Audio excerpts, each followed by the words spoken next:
નમસ્કાર, સંદેશ ન્યૂઝ અને તમામ ન્યૂઝ અપડેટ સાથે હું ઝંખના દવે। સૌપ્રથમ વાત કરીએ વડાપ્રધાન નરેન્દ્ર મોદીને લઈને, તો વડાપ્રધાન નરેન્દ્ર મોદીને લઈ મહત્વના સમાચાર અત્યારે સામે આવી રહ્યા છે। તેની પર વાત કરીએ। પીએમ નરેન્દ્ર મોદીના જન્મદિવસની ઉજવણી કરવામાં આવી રહી છે અને ઉજવણીના ભાગરૂપે બ્લડ ડોનેશન કેમ્પ પણ યોજાયો છે।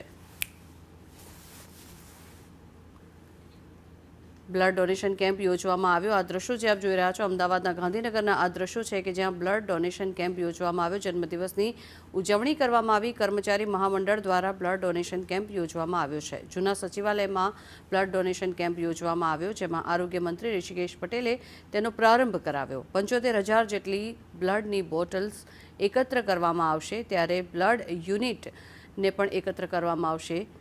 વડાપ્રધાન નરેન્દ્ર મોદીના જન્મદિવસ નિમિત્તે આ બ્લડ કેમ્પ યોજવામાં આવ્યો।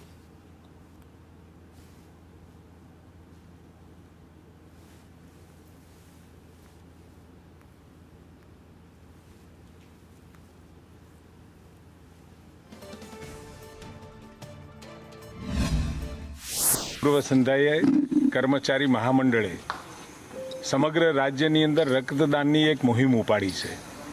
લગભગ 1,27,000 જેટલા રજીસ્ટ્રેશન થયા છે અને મનમાં કલ્પના સાથે કે 75 વર્ષની આ વર્ષગાંઠ છે એમની, એટલે 75મી જન્મદિવસે 75,000 જેટલી ઓછામાં ઓછી બોટલો આજના દિવસે એકત્ર કરવું અને લગભગ 330 જગ્યાએ કર્મચારી મહામંડળ દ્વારા આ મુહિમ હાથમાં ધરવામાં આવી છે।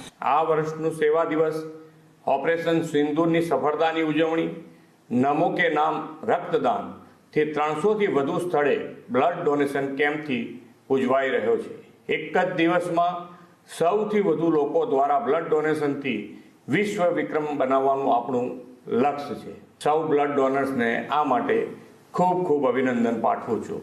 આપણે સૌ વધુને વધુ લોકોને બ્લડ ડોનેશન કેમ્પમાં જોડીને રક્તદાન માટે પ્રોત્સાહન આપીએ।